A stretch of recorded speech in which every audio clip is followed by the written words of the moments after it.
میں مبلغ بنوں سنتوں کا، خوب چرچا کروں سنتوں کا، ہو کرم بہر خاک مدینہ۔ الحمدللہ رب العالمین، والصلاة والسلام علی سید المرسلین، اما بعد فاعوذ باللہ من الشیطان الرجیم، بسم اللہ الرحمن الرحیم۔ الصلاة والسلام علیک یا رسول اللہ،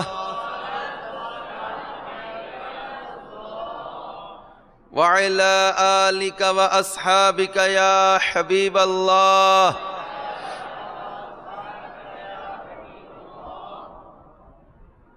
الصلاة والسلام عليك يا نبي الله،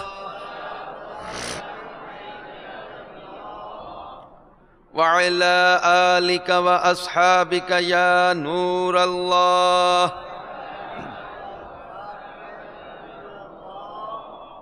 سرکار والا تبار دو عالم کے مالک و مختار صلی اللہ تعالی علیہ وآلہ وسلم کا فرمان رحمت نشان ہے، اے لوگو، بے شک بروز قیامت اس کی دہشتوں اور حساب کتاب سے جلد نجات پانے والا وہ شخص ہوگا جس نے مجھ پر دنیا میں بکثرت درود شریف پڑھے ہوں گے۔ سنتے ہیں کہ محشر میں صرف ان کی رسائی ہے، سنتے ہیں کہ محشر میں صرف ان کی رسائی ہے، گر ان کی رسائی ہے لو جب تو بن آئی ہے۔ صلو علی الحبیب صلی اللہ تعالی علی محمد وعلی آلہ وصحبہ وبارک وسلم۔ آج انشاءاللہ عز و جل شان صحابہ کے عنوان پر بیان ہوگا، کیونکہ الحمدللہ عز و جل ہم اہل بیت اطہار سے بھی محبت کرنے والے ہیں اور صحابہ کرام سے بھی محبت کرنے والے ہیں۔ جہاں ہم نے ان آیات اور روایات کو سننے پڑھنے کی سعادت حاصل کی کہ جن میں اللہ کے محبوب علیہ الصلوۃ والسلام نے اور اللہ تبارک و تعالی نے اہل بیت نبی کی عظمت کو بیان کیا، جیسا کہ اللہ تبارک و تعالی کا فرمان قُلْ لَا أَسْأَلُكُمْ عَلَيْهِ أَجْرًا إِلَّا الْمَوَدَّةَ فِي الْقُرْبَى،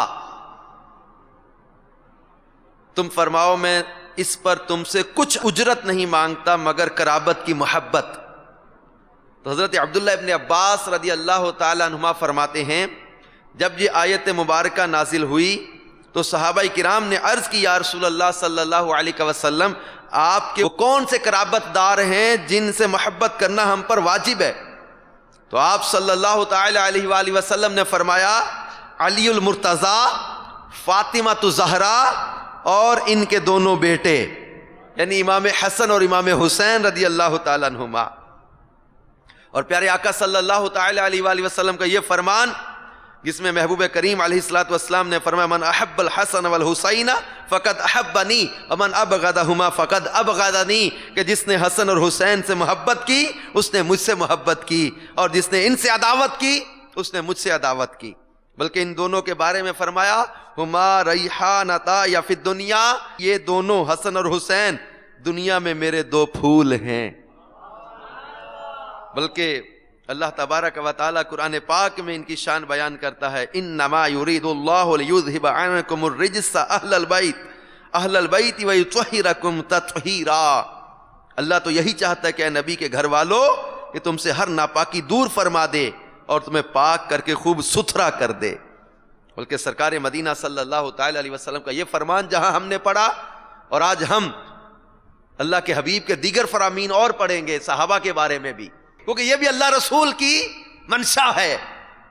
سرکار مدینہ صلی اللہ تعالی علیہ وسلم نے فرمایا یعنی کوئی بندہ مومن کامل نہیں ہو سکتا جب تک کہ مجھے اپنی جان سے بڑھ کر نہ چاہے، اور میری ذات اسے اپنی ذات سے بڑھ کر محبوب نہ ہو، اور میری اولاد اس کو اپنی اولاد سے زیادہ پیاری نہ ہو، اور میرے اہل بیت اسے اپنے گھر والوں سے بڑھ کر پیارے اور محبوب نہ ہو جائیں۔ یعنی یہ فرمایا لا یؤمن عبد، کوئی بندہ مومن نہیں ہو سکتا اس وقت تک۔ اور آگے اپنی محبت، اپنی ذات کی محبت، اپنی عطرت کی محبت، اور جو ہے وہ اپنے اہل بیت کی محبت کا ذکر فرمایا۔ تو اللہ تبارک و تعالیٰ کے حبیب صلی اللہ تعالی علیہ وسلم کی اہل بیت سے جہاں محبت کرنا ان کی تعظیم اور ادب کے فضائل و برکات ہیں، وہیں صحابہ کرام علیہم رضوان کی محبت اور ان کی چاہت کو بھی قرآن نے بیان کیا۔ جیسے اللہ تبارک و تعالی ان کی عظمت بیان کرتے ہوئے پارہ 9 سورۃ الانفال کی آیت نمبر 4 میں ارشاد فرماتا ہے، ترجمہ کنز الایمان، یہی سچے مسلمان ہیں، ان کے لیے درجے ہیں، ان کے رب کے پاس اور بخشش ہے اور عزت کی روزی۔ یہ صحابہ کرام کے بارے میں فرمایا جا رہا، ان کے لیے رب کے پاس درجے ہیں۔ یہ سچے مسلمان قرآن گواہی دے رہا ہے۔ بلکہ سورہ توبہ آیت نمبر 100 میں ارشاد ہوتا ہے، رضی اللہ عنہم ورضوا عنہ واعد لہم جنات تجری تحتها الانہار خالدین فیہا ابدا ذالک الفوز العظیم۔ ترجمہ کنز الایمان، اللہ ان سے راضی اور وہ اللہ سے راضی، اور ان کے لیے تیار کر رکھے ہیں باغ جن کے نیچے نہریں بہیں، ہمیشہ ہمیشہ ان میں رہیں گے۔ ذالک الفوز العظیم، یہی بڑی کامیابی ہے۔ میرے مصطفیٰ جان رحمت صلی اللہ تعالی علیہ وآلہ وسلم کے صحابہ کرام کی عظمت کو بیان کرتے ہوئے قرآن مجید میں سورۃ الفتح کی آیت نمبر 29 میں ارشاد ہوتا ہے، ترجمہ کنز الایمان، محمد اللہ کے رسول ہیں اور ان کے ساتھ والے کافروں پر سخت ہیں اور آپس میں نرم دل، تو انہیں دیکھے گا رکوع کرتے، سجدے میں گرتے، اللہ کا فضل و رضا چاہتے، ان کی علامت ان کے چہروں میں ہے سجدوں کے نشان سے، یہ ان کی صفت، ذالک مثلہم فی التوراۃ ومثلہم فی الانجیل، یہ ان کی صفت توریت میں ہے اور ان کی صفت انجیل میں۔ جیسے ایک کھیتی اس نے اپنا پٹھا نکالا، پھر اسے طاقت دی، پھر دبیز ہوئی، پھر اپنی ساکھ پر سیدھی کھڑی ہوئی، کسانوں کو بھلی لگتی ہے تاکہ ان سے کافروں کے دل جلیں۔ وعد اللہ، اللہ نے وعدہ کیا ان سے جو ان میں ایمان اور اچھے کاموں والے ہیں، بخشش اور بڑے ثواب کا۔ سورۃ البقرہ آیت نمبر 218 میں ارشاد ہوتا ہے، اولئک یرجون رحمت اللہ واللہ غفور الرحیم، وہ رحمت الہی کے امیدوار ہیں اور اللہ بخشنے والا مہربان۔ بیان کردہ آیات طیبہ سے یہ حقیقت روز روشن کی طرح عیاں ہو جاتی ہے کہ محبوب رب داور عز و جل و صلی اللہ تعالی علیہ وآلہ وسلم کے تمام صحابہ کرام کس قدر ارفع و اعلیٰ عز و شان کے مالک تھے، کہ جنہوں نے اپنی زندگیاں اللہ عز و جل اور اس کے رسول صلی اللہ تعالی علیہ وآلہ وسلم کی رضا کے حصول اور دین اسلام کی سربلندی کے لیے وقف کر دی تھی۔ ان مردان عرب نے نبی کریم صلی اللہ تعالی علیہ وآلہ وسلم کے شانہ بشانہ رہ کر احیاء دین کی خاطر ایسی ایسی قربانیاں پیش کی کہ جنہیں فراموش نہیں کیا جا سکتا۔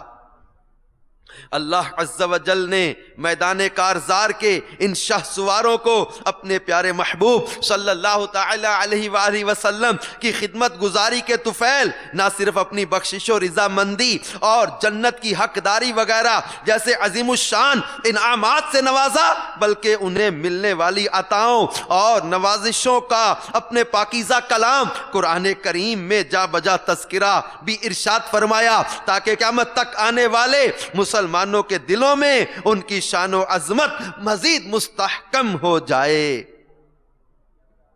میٹھے میٹھے اسلامی بھائیوں اور مدنی چینل کے ناظرین، صحابہ کرام علیہم رضوان، اللہ کے پیارے حبیب صلی اللہ تعالی علیہ وآلہ وسلم کے یہ سچے غلام آپس میں کس قدر محبتیں کرنے والے اور کس قدر ایثار کا ان کے اندر جذبہ تھا، اس ایک واقعہ سے آپ اندازہ لگائیں کہ حضرت سیدنا ابو جہم بن حذیفہ رضی اللہ تعالیٰ عنہ فرماتے ہیں، غزوہ یرموک کے دن میں اپنے چچا زاد بھائی کو تلاش کر رہا تھا۔ میرے پاس ایک برتن میں اتنا پانی تھا کہ جو ایک شخص کو سیراب کر دیتا، اتنا پانی تھا کہ ایک شخص سیر ہو کے پی سکتا۔ میں نے سوچا کہ اگر ان میں زندگی کی کوئی رمق یعنی تھوڑی سی جان باقی ہوگی تو میں انہیں یہ پانی پلاؤں گا اور اس سے ان کے چہرے کو صاف کروں گا۔ میں جو ہی ان کے پاس پہنچا تو دیکھا کہ وہ خون میں لت پت تھے۔ میں نے ان سے پوچھا کیا میں آپ کو پانی پلاؤں؟ انہوں نے اشارے سے کہا ہاں۔ اتنے میں اچانک کسی کے کراہنے کی آواز آئی۔ میرے چچا زاد بھائی نے کہا یہ پانی ان کے پاس لے جاؤ۔ میں نے دیکھا کہ وہ حضرت سیدنا عمر بن عاص کے بھائی حضرت سیدنا ہشام بن عاص رضی اللہ تعالیٰ عنہ تھے۔ میں ان کے پاس پہنچا اور ان سے کہا لیجئے میں آپ کو پانی پلاتا ہوں۔ اتنے میں انہوں نے بھی ایک زخمی کو کراہتے ہوئے سنا اور اشارے سے فرمایا کہ یہ پانی ان کے پاس لے جاؤ۔ میں ان کے پاس پہنچا تو وہ زخمی جام شہادت نوش فرما چکے تھے۔ پھر میں واپس حضرت سیدنا ہشام بن عاص رضی اللہ تعالیٰ عنہ کے پاس آیا تو وہ بھی اپنے خالق حقیقی کی بارگاہ میں جا چکے تھے۔ پھر میں اپنے چچا زاد بھائی کے پاس آیا تو دیکھا کہ وہ بھی شہید ہو چکے تھے۔ میٹھے میٹھے اسلامی بھائی اور مدنی چینل کے ناظرین، صحابہ کرام علیہم رضوان کی شان و شوکت بھی کس قدر عرفہ و اعلیٰ تھی۔ باوجود یہ کہ زخموں سے بدن چور چور ہیں، پیاس کی شدت بھی اپنے عروج پر ہے، مگر قربان جائیے ان نفوس قدسیہ کے جذبہ ایثار پر کہ اس عالم میں بھی دیگر صحابہ کرام کی تکالیف کا اس قدر احساس تھا کہ اپنی پیاس کو قربان کر دیا۔ ذرا غور کیجئے کیسے ہوش رباب عالم میں کہ جب عقل بھی کام کرنا چھوڑ دیتی ہے اور ہر شخص کو صرف اپنی فکر ہوتی ہے، زخم لگے ہوئے ہیں، خون بہ رہا ہے، تکلیف کا، شدت کی تکلیف کا اس وقت لوگوں کے اوپر غلبہ ہوتا ہے، مگر ایسی حالت میں جب انسان کو اپنی فکر ہوتی ہے، مگر ان حضرات کو یا شیخ اپنی اپنی دیہ کی بجائے دوسروں کی فکر ستائے جا رہی ہے کہ اگر میں پی لوں گا تو میرا مسلمان بھائی پیاسا رہ جائے گا۔ بلا شبہ یہ ان کی عمدہ تعلیم و تربیت، بلند پایا ہمت اور اللہ عز و جل اس کے پیارے حبیب صلی اللہ تعالی علیہ وآلہ وسلم سے کامل محبت کا نتیجہ تھا۔ ان کی انہی اعلیٰ صفات کی وجہ سے صدیاں گزر جانے کے باوجود آج بھی رشد و ہدایت کے ان روشن ستاروں کا ذکر خیر مسلمانوں کو قلبی تسکین پہنچاتا ہے، اور ان کی شان و عظمت کے نغموں کی گونج ہر سو سنائی دیتی ہے۔ اور آئیے اب یہ بھی سن لیجئے کہ صحابی کسے کہتے ہیں، کہ حضرت علامہ حافظ ابن حجر عسقلانی رحمت اللہ علیہ فرماتے ہیں جن خوش نصیبوں نے حضور نبی کریم صلی اللہ تعالی علیہ وسلم کو ایمان کی حالت میں دیکھا اور ایمان ہی پر ان کا خاتمہ ہوا، ان خوش نصیبوں کو صحابی کہتے ہیں۔ ان صحابیوں کی تعداد 1,00,000 سے زیادہ ہے۔ روایت ہے کہ حجۃ الوداع میں تقریباً 1,14,000 صحابہ کرام علیہم رضوان حضور صلی اللہ تعالی علیہ وآلہ وسلم کے ساتھ حج کے لیے مکہ مکرمہ میں جمع ہوئے، اور بعض دوسری روایات سے پتہ چلتا ہے کہ حجۃ الوداع میں صحابہ کرام کی تعداد تقریباً 1,24,000 تھی۔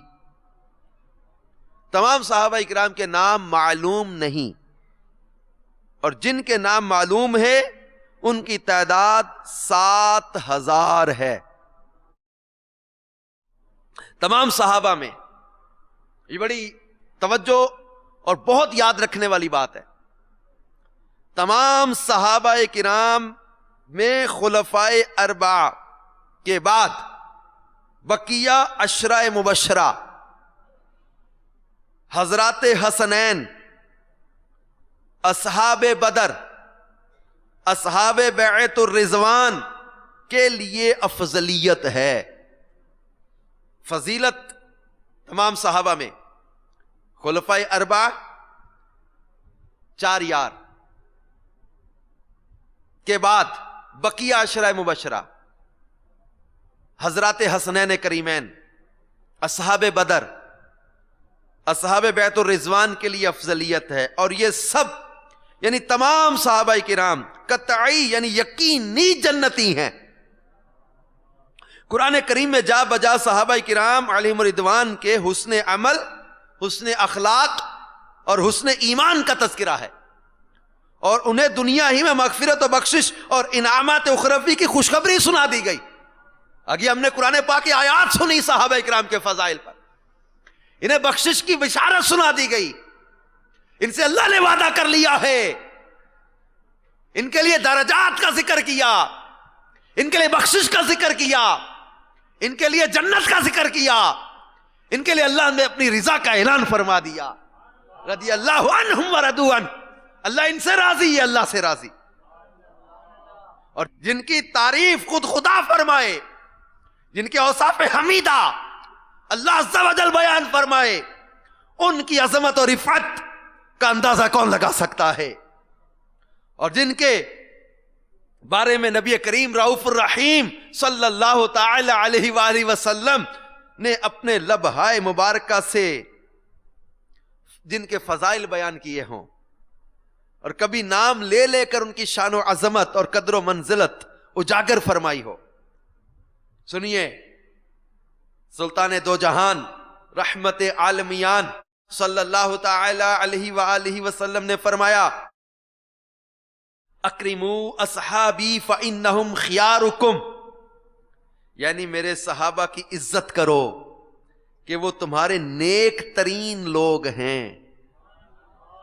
مزید فرمایا، خیر امتی القرن الذین یلونی ثم الذین یلونہم، یعنی میری امت میں سب سے بہتر میرے زمانہ والے ہیں، یعنی صحابہ کرام. سنیں، اللہ کے محبوب صلی اللہ تعالی علیہ وسلم فرما رہے، خیر امتی القرن الذین یلونی، میری امت میں سب سے افضل، سب سے بہتر میرے زمانہ والے ہیں، یعنی صحابہ کرام. پھر ان کے بعد کے لوگ یعنی تابعین، پھر ان کے بعد کے لوگ یعنی تبع تابعین.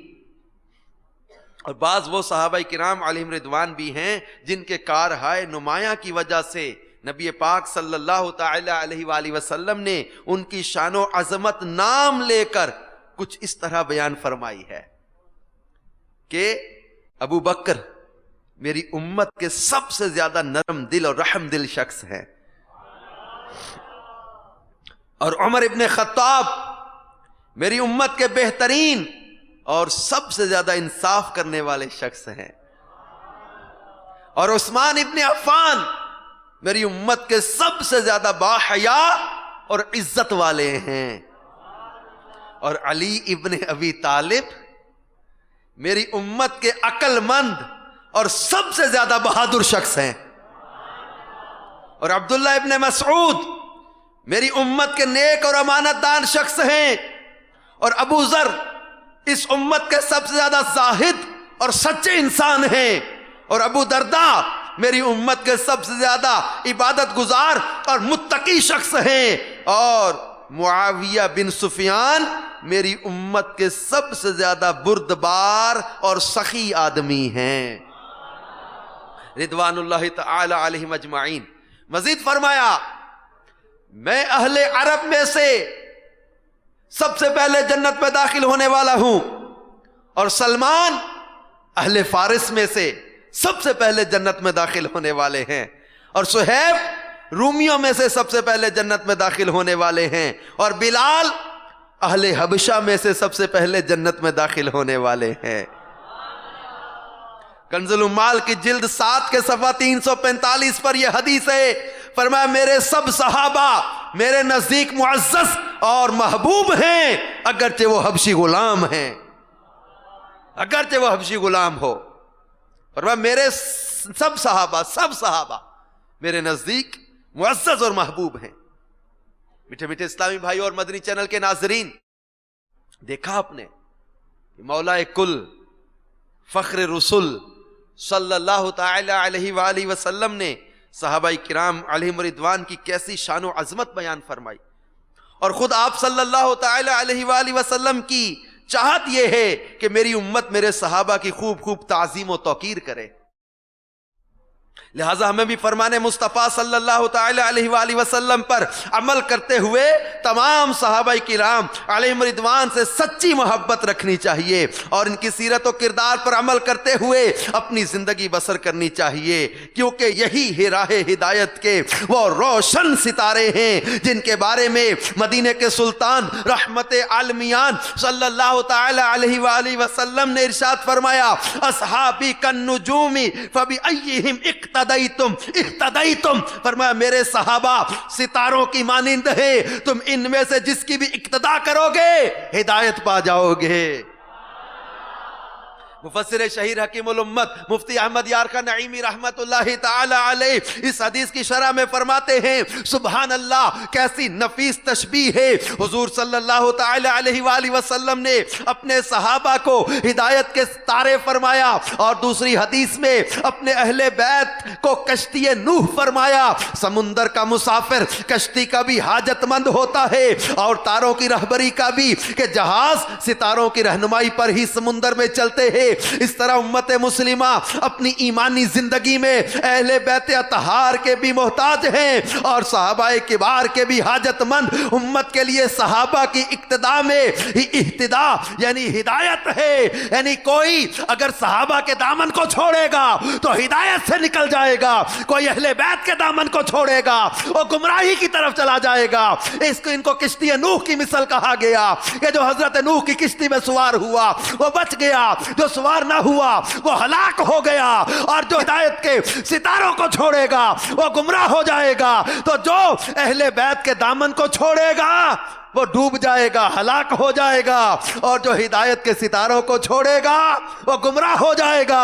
اعلی حضرت امام اہل سنت نے ان دونوں حدیثوں کو سامنے ہی رکھتے ہوئے کیا خوبصورت ارشاد فرمایا، اہل سنت کا ہے بیڑا پار، اصحاب حضور نجم ہیں اور ناؤ ہے عطرت رسول اللہ کی. امام فخر الدین رازی رحمت اللہ تعالی علیہ اور دیگر کئی مفسرین و محدثین نے ان حدیث مبارکہ کو لکھ کر یہ جملہ لکھا ہے کہ ہمارا بیڑا پار ہے، ہمارا بیڑا پار ہے. یاد رکھیں پیارے میٹھے اسلامی بھائیوں، حب صحابہ کا مطلب توہین اہل بیت نہیں ہوتا، اور حب اہل بیت کا مطلب توہین صحابہ نہیں ہوتا. اللہ کے محبوب صلی اللہ تعالی علیہ وآلہ وسلم نے ان کی بھی عظمت کو بیان کیا، ان کی بھی عظمت کو بیان کیا. الحمدللہ ہم تو ڈبل پنجتنی ہیں، پنجتن 5 تن. اللہ کے محبوب صلی اللہ تعالی علیہ وسلم، مولا مشکل کشا علی المرتضی، سیدہ خاتون جنت، امام حسن، امام حسین رضی اللہ تعالیٰ عنہما. اب یہ 5 تن، اور اللہ کے محبوب صلی اللہ تعالی علیہ وآلہ وسلم، صدیق اکبر، فاروق اعظم، عثمان غنی، مولا علی المرتضی رضوان اللہ تعالی علیہ مجمعین. 5 تن. میرے آقا مدینے والے مصطفیٰ صلی اللہ تعالی علیہ وآلہ وسلم نے فرمایا، میرے صحابہ کی مثال میری امت میں کھانے میں نمک کسی ہے. یہ کھانا بغیر نمک کے درست نہیں ہوتا، یعنی جیسے نمک ہوتا ہے تھوڑا مگر سارے کھانے کو درست کر دیتا ہے، ایسے ہی میرے صحابہ میری امت میں ہیں تھوڑے. 1,24,000 یا 1,14,000 کا ذکر روایتوں میں ملا نا. تو فرمایا کہ ایسے مثال دی ہے یہ، جیسے میرے صحابہ میری امت میں ہیں تھوڑے مگر سب کی اصلاح انہی کے ذریعے سے ہے. ریل کا پہلا ڈبہ جو انجن سے متصل ہے وہ ساری ریل کو انجن کا فیض پہنچاتا ہے، انجن سے وہ کھنچتا ہے اور سارے ڈبے اس کے ذریعے کھنچتے ہیں. یہ نسبت کی بھی بات ہے نا. ایک ٹرین ہے، وہ باب المدینہ سے مرکز الاولیاء جانا ہے، خوبصورت ڈبے ہوں، خوبصورت تیار کی ہو، بہترین اس میں سجاوٹ، بہترین اے سی، بہترین صوفے، بہترین لائٹنگ، اور بہت خوبصورت تیار کر کے ڈبے. لیکن ایک بات ہے کہ اس ڈبے کا، ان ڈبوں کا کنڈا جو ہے انجن سے نہیں جڑا ہوا. کیا وہ چلیں گے؟ کیوں؟ کنیکشن نہیں ہے، نسبت نہیں ہے. اور ایک ڈبہ ٹوٹا پھوٹا، پھٹے ٹوٹے ہوئے، رنگ اکھڑا ہوا، اے سی چلتا نہیں، پنکھا چلتا نہیں، لائٹ چلتی نہیں، لیکن وہ ڈبہ، وہ کسی ایسے ڈبے سے جڑا ہوا ہے جو ڈبہ انجن سے جڑا ہوا ہے. چلے گا کہ نہیں؟ تو ہم نے نسبت اسی لیے تو قائم کی ہے، ہم نے نسبتیں اسی لیے تو قائم کی ہیں کہ یہ اللہ کے محبوب صلی اللہ تعالی علیہ وآلہ وسلم کی بارگاہ تک ہمیں سلسلہ بسلسلہ یہ فیضان مصطفیٰ صلی اللہ تعالی علیہ وسلم لینے کا ذریعہ ہے. تو صحابہ کرام علیہم رضوان اس امت کے بہترین لوگ ہیں. حضرت عبداللہ ابن مسعود ایک موقع پر صحابہ کرام کی عظمت و فضیلت پر روشنی ڈالتے ہوئے ارشاد فرماتے ہیں، جو شخص راہ راست پر چلنا چاہے اسے چاہیے کہ ان لوگوں کے راستے پر چلے اور ان کی پیروی کرے جو اس جہاں سے گزر گئے، کہ زندوں یعنی وہ لوگ کہ جن پر ابھی موت طاری نہ ہوئی، ان کے بارے میں یہ اندیشہ موجود ہے کہ وہ دین میں کسی فتنے میں مبتلا ہو جائیں. اور یہ لوگ رسول اللہ صلی اللہ تعالی علیہ وآلہ وسلم کے صحابہ کرام ہیں. یہ حضرات امت میں سب سے زیادہ افضل ہیں، ساری امت میں سب سے زیادہ ان کے دل نیکوکار، ان کا علم سب سے زیادہ گہرا، اور ان کے اعمال تکلف سے خالی ہیں. یہ وہ لوگ ہیں کہ جنہیں اللہ تعالیٰ نے اپنے نبی صلی اللہ تعالی علیہ وآلہ وسلم کی رفاقت و صحبت اور خدمت دین کے لیے چنا. تو ان کا فضل و کمال پہچانو، ان کے آثار و طریقوں کی پیروی کرو، جس قدر ممکن ہو سکے ان کے اخلاق اور ان کی سیرت اختیار کرو کہ بے شک یہ لوگ درست راہ پر قائم تھے. میٹھے میٹھے اسلامی بھائیوں اور مدنی چینل کے ناظرین، اب غور کریں کہ حضرت سیدنا عبداللہ ابن مسعود رضی اللہ تعالیٰ عنہ نے کیسے خوبصورت انداز میں صحابہ کرام علیہم رضوان کی عظمت و اہمیت کے متعلق مدنی پھول ارشاد فرمائے. یقیناً حضور صلی اللہ تعالی علیہ وآلہ وسلم کا تربیت یافتہ ہر ایک صحابی رشد و ہدایت کا سرچشمہ ہے، کیونکہ پوری امت میں صرف صحابہ کرام ہی کو تاجدار مدینہ صلی اللہ تعالی علیہ وآلہ وسلم کی قربت و صحبت سے فیض یاب ہونے کا شرف حاصل ہوا، اور اسی وجہ سے انہیں ایسی عظمت و شرافت نصیب ہوئی جو کسی غیر صحابی کو حاصل نہیں ہو سکتی. چنانچہ سلطان عرب محبوب رب صلی اللہ تعالی علیہ وآلہ وسلم کا فرمان عالی شان ہے، تمہارا پہاڑ بھر سونا خیرات کرنا میرے کسی صحابی کے سوا سیر جو خیرات کرنے بلکہ اس کے آدھے برابر بھی نہیں ہو سکتا. مفسر شہیر حکیم الامت مفتی احمد یارکا نعیمی رحمت اللہ تعالی علیہ اس حدیث پاک کی شرح بیان کرتے ہوئے فرماتے ہیں، یعنی میرا صحابی قریباً سوا سیر جو خیرات کرے، اور ان کے علاوہ کوئی مسلمان خواہ غوث و کتب ہو یا عام مسلمان پہاڑ بھر سونا خیرات کرے تو اس کا سونا قرب الہی اور قبولیت میں صحابی کے سوا سیر جو کو نہیں پہنچ سکتا. یہی حال روزہ، نماز اور ساری عبادات کا ہے. جب مسجد نبوی کی نماز دوسری جگہ کی نمازوں سے 50,000 گنا یعنی زیادہ ثواب والی ہے، تو جنہوں نے حضور صلی اللہ تعالی علیہ وآلہ وسلم کا قرب اور دیدار پایا، ان کا کیا پوچھنا، ان کی عبادات کا کیا کہنا۔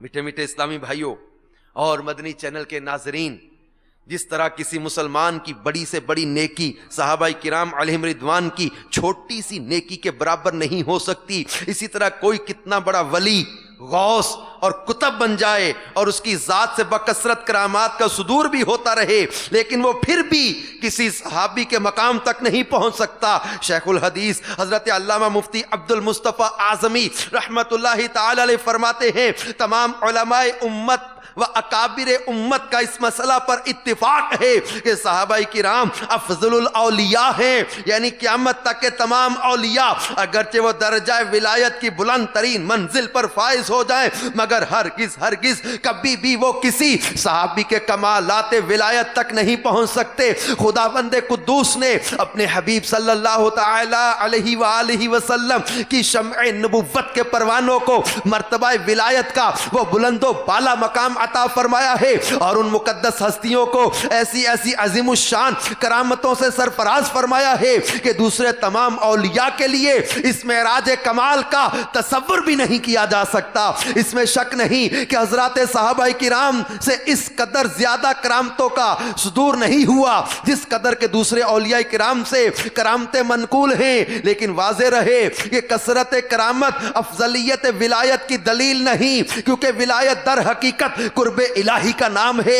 قرب الہی جس کو جس قدر زیادہ حاصل ہوگا اسی قدر اس کی ولایت کا درجہ بلند سے بلند تر ہوگا۔ اور صحابہ کرام علیہم رضوان چونکہ نگاہ نبوت کے انوار اور فیضان رسالت کے فیوز و برکات سے مستفید ہیں، اس لیے بارگاہ خداوندی میں ان بزرگوں کو جو قرب و تقرب حاصل ہے وہ دوسرے اولیاء اللہ کو حاصل نہیں۔ اگرچہ صحابہ کرام سے بہت کم کرامتوں کا ذکر ہے، مگر پھر بھی صحابہ کرام کا درجہ ولایت دوسرے تمام اولیاء کرام سے بہت زیادہ افضل و اعلیٰ اور بلند و بالا ہے۔ اور میٹھے میٹھے اسلامی بھائیوں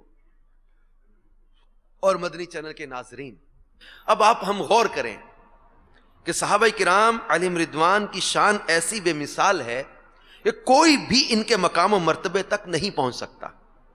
انہی مبارک ہستیوں نے دین کی سربلندی کے لیے اپنی جانی اور مالی قربانیاں پیش کی، دین اسلام کی ترویج و اشاعت کے لیے گھر بار چھوڑے، سفر کی مشکلات میں کبھی صبر کا دامن نہ چھوڑا۔ الحمدللہ عز و جل ہم بھی مسلمان، ہمارے ہاتھوں میں قرآن کریم کی صورت میں احکام الہی اور احادیث کریمہ کی صورت میں فرامین نبوی بھی انہی مقدس ہستیوں کی شب و روز کی محنتوں اور کوششوں کا نتیجہ ہے۔ لہذا ہمیں چاہیے کہ اپنے ان محسنین کی محبت اور عظمت کو اپنے دل میں بسائیں، ان کے نقش قدم پر چلتے ہوئے اپنی زندگی بسر کریں، اور ان کی ادنا سی بے ادبی اور گستاخی اور طعن و تشنیع سے بھی باز رہیں، اور ہمیشہ ان کا ذکر خیر کرتے رہیں۔ علماء فرماتے ہیں ان صحابہ کرام کا جب بھی ذکر کیا جائے تو خیر ہی کے ساتھ ہونا فرض ہے۔ یاد رکھیے، نبی کریم صلی اللہ تعالی علیہ وآلہ وسلم کی رضا و خوشنودی حاصل کرنے کے لیے صرف حضور علیہ الصلوۃ والسلام کی محبت کا دعویٰ ہی کافی نہیں، بلکہ آپ کے تمام صحابہ کرام کا ادب و احترام بھی ضروری ہے، ورنہ ان حضرات کی برائی کرنا نبی پاک صلی اللہ تعالی علیہ وآلہ وسلم کی ناراضی کا سبب بن سکتا ہے۔ چنانچہ علامہ یوسف بن اسماعیل نبہانی رحمت اللہ تعالی علیہ ابو علی کہتان کی ایک حکایت بیان فرماتے ہیں، میں نے خواب میں دیکھا، میں کرخ کی جامع مسجد شرقیہ میں داخل ہوا، میں نے حضور علیہ الصلوۃ والسلام کو دیکھا، آپ کے ہمراہ دو آدمی اور بھی تھے جنہیں میں نہیں جانتا تھا۔ میں نے حضور علیہ الصلوۃ والسلام کی خدمت میں سلام عرض کیا، مگر آپ نے کوئی جواب نہ دیا۔ میں نے عرض کی، یا رسول اللہ صلی اللہ علیہ وسلم، میں آپ پر شب و روز اتنی مرتبہ درود و سلام بھیجتا ہوں، اور آپ نے مجھے جواب سلام سے محروم فرما دیا. سنیے رسول اللہ صلی اللہ تعالی علیہ وآلہ وسلم نے فرمایا تم مجھ پر تو درود بھیجتے ہو اور میرے صحابہ پر طعن و تشنیع کرتے ہو. میں نے عرض کی یا رسول اللہ صلی اللہ علیہ وسلم میں آپ کے دست اقدس پر توبہ کرتا ہوں اور آئندہ ایسا نہیں کروں گا. پھر سرکار علیہ الصلوۃ والسلام نے سلام کے جواب میں ارشاد فرمایا وعلیک السلام ورحمۃ اللہ وبرکاتہ. میٹھے میٹھے اسلامی بھائیوں اور مدنی چینل کے ناظرین، معلوم ہوا کہ ہمیں نبی کریم رؤوف الرحیم صلی اللہ تعالی علیہ وآلہ وسلم سے محبت رکھتے ہوئے آپ صلی اللہ تعالی علیہ وآلہ وسلم کی ذات پاک پر درود شریف کی کثرت کے ساتھ ساتھ آپ کے تمام صحابہ کرام سے بھی محبت رکھنی چاہیے. معاذ اللہ کہیں ایسا نہ ہو کہ بعض صحابہ کرام سے تو بے پناہ عشق و محبت کا اظہار ہو اور باقیہ صحابہ رسول کے لیے دل میں عداوت بھری ہو. اگر ایسا ہوا تو بغض کے سبب اللہ عز و جل اور اس کے رسول صلی اللہ تعالی علیہ وآلہ وسلم کی لعنت ہوگی. معاذ اللہ. میٹھے میٹھے اسلامی بھائیوں اور مدنی چینل کے ناظرین، ایک حدیث پاک بڑی توجہ طلب ہے جس میں ارشاد فرمایا لا یجتمع حب علی و بغض ابی بکر و عمر فی قلب مؤمن. فرمایا کہ کسی مومن کے دل میں حب علی اور بغض ابو بکر و عمر جمع نہیں ہو سکتے. لا یجتمع، یہ جمع نہیں ہو سکتی یہ دو چیزیں. ایک دل ہو اس میں علی المرتضیٰ شیر خدا کی محبت تو ہو مگر ابو بکر و عمر کا بغض بھی ہو. لا یجتمع، یہ جمع نہیں ہو سکتے. فی قلب مومن، آخر میں فرمایا مومن کے قلب میں. مومن کا دل وہ دل ہے جس میں حب علی بھی ہے، حب ابو بکر و عمر بھی ہے. بلکہ حضرت عویم بن ساعدہ سے روایت ہے کہ سرکار مدینہ صلی اللہ تعالی علیہ وآلہ وسلم نے ارشاد فرمایا بے شک اللہ عز و جل نے مجھے منتخب فرمایا اور میرے لیے میرے اصحاب کو پسند فرمایا، پھر ان میں سے میرے وزیر، معاون اور رشتہ دار بنائے. فمن سبہم فعلیہ لعنت اللہ والملائکۃ والناس اجمعین. پس جو انہیں گالی دے گا اس پر اللہ عز و جل، اس کے فرشتوں اور تمام لوگوں کی لعنت ہے. روز قیامت اللہ عز و جل نہ اس کا کوئی فرض قبول فرمائے گا نہ نفل. اب یہ اللہ کے محبوب علیہ الصلوۃ والسلام کا فرمان بڑا ہی ہمارے لیے جو ہے وہ غور طلب ہے. مزید فرمایا میرے صحابہ کے بارے میں اللہ عز و جل سے ڈرتے رہو، میرے بعد انہیں اپنی تہمت اور بری باتوں کا نشانہ مت بنانا. پس جس نے ان سے محبت کی تو اس نے مجھ سے محبت کی. محبت کی وجہ سے ایسا کیا. یہ صحابہ اکرام کی محبت کا ذکر ہو رہا. جس نے ان سے محبت کی تو اس نے مجھ سے محبت کی وجہ سے ایسا کیا، اور جس نے ان سے بغض رکھا تو اس نے در حقیقت مجھ سے بغض کی وجہ سے ایسا کیا. جس نے انہیں یعنی صحابہ کو اذیت دی اس نے مجھے اذیت دی، اور جس نے مجھے اذیت دی اس نے اللہ کو اذیت دی، اور جو اللہ کو ایذا دے ان قریب اللہ اس کی پکڑ فرمائے گا. اور ایک اور حدیث پاک میں ہے جس نے میرے اصحاب کے متعلق بری بات کہی تو وہ میرے طریقے سے ہٹ گیا اور اس کا ٹھکانہ آگ ہے، اور کیا ہی بری جگہ ہے پلٹنے کی. میٹھے میٹھے اسلامی بھائیوں اور مدنی چینل کے ناظرین، دیکھا آپ نے صحابہ کرام علیہم رضوان سے بغض رکھنے والے بحکم حدیث اللہ اور فرشتوں اور تمام لوگوں کی لعنت کے حقدار ہیں. صحابہ کرام علیہم رضوان کی شان میں گستاخی کرنے والے اور ان کی صحبت میں بیٹھنے والے اللہ عز و جل اور اس کے رسول علیہ الصلوۃ والسلام کی ناراضی مول لے کر اپنی آخرت برباد کرتے ہیں، اور مرتے وقت انہیں کلمہ نصیب نہیں ہوتا. سنیے شرح الصدور میں علامہ جلال الدین شافعی رحمت اللہ تعالی علیہ نقل کرتے ہیں ایک شخص کی موت کا وقت قریب آ گیا تو اسے کلمہ طیبہ پڑھنے کے لیے کہا گیا. اس نے جواب دیا کہ میں اس کے پڑھنے پر قادر نہیں ہوں، کیونکہ میں ایسے لوگوں کے ساتھ نشست و برخاست یعنی اٹھنا بیٹھنا رکھتا تھا جو مجھے سیدنا ابو بکر اور عمر رضی اللہ تعالی عنہما کے برا بھلا کہنے کی تلقین کرتے تھے.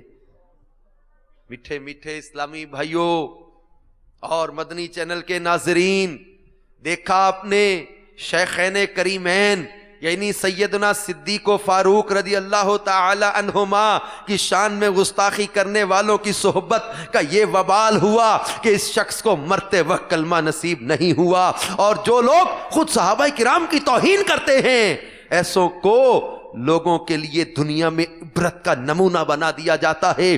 حضرت سیدنا سعد بن ابی وقاص کہیں تشریف لے جا رہے تھے کہ اچانک آپ کا گزر ایک ایسے شخص کے پاس سے ہوا کہ جو حضرت سیدنا علی، حضرت سیدنا طلحہ اور حضرت سیدنا زبیر رضوان اللہ تعالی علیہم اجمعین جیسے جلیل القدر صحابہ کرام کی شان عظمت نشان میں گستاخی اور بے ادبی کے الفاظ بک رہا تھا. حضرت سعد نے اس گستاخ سے فرمایا تم میرے بھائیوں کی گستاخی و بے ادبی سے باز آ جاؤ ورنہ میں تمہارے خلاف بد دعا کر دوں گا. اس گستاخ و بے باک نے بکا کہ یہ مجھے ایسے خوف زدہ کر رہے ہیں جیسے یہ کوئی نبی ہو کہ جس کی کوئی دعا رد نہیں ہوتی. آپ وضو کر کے مسجد میں داخل ہوئے اور 2 رکعتیں ادا فرمائیں اور بارگاہ خداوندی عز و جل میں عرض گزار ہوئے یا اللہ اگر اس شخص نے تیرے پیارے نبی کے بہترین صحابیوں کی توہین کر کے تجھے ناراض کیا ہے تو آج اسے سزا دے کر مجھے ایک نشانی دکھا اور اسے مومنوں کے لیے قابل عبرت بنا. ابھی اتنا ہی کہا تھا کہ اچانک ایک پاگل اونٹ لوگوں کی صفوں کو چیرتا ہوا آیا. مجمع تھا لوگوں کا، صفوں کو چیرتا، کسی کو نہیں پکڑا. وہ اونٹ دوڑتا ہوا آیا اور اسے اپنے دانتوں سے پچھاڑ دیا. پھر اونٹ نے اسے بری طرح کچل ڈالا حتیٰ کہ وہ موت کے گھاٹ اتر گیا. راوی فرماتے ہیں اس گستاخ کے ہلاک ہونے کے بعد لوگ دوڑتے ہوئے حضرت سیدنا سعد رضی اللہ تعالیٰ عنہ کی خدمت میں حاضر ہوئے اور کہنے لگے اے ابو اسحاق اللہ عز و جل نے آپ کی دعا قبول فرما لی. لہذا ہمیں بھی چاہیے کہ شیخین کریمین اور تمام صحابہ کرام سے محبت کریں. صلو علی الحبیب صلی اللہ علیہ وسلم. میں مبلغ بنوں سنتوں کا خوب چرچا کروں سنتوں کا ہو کرم بہر خاک مدینہ.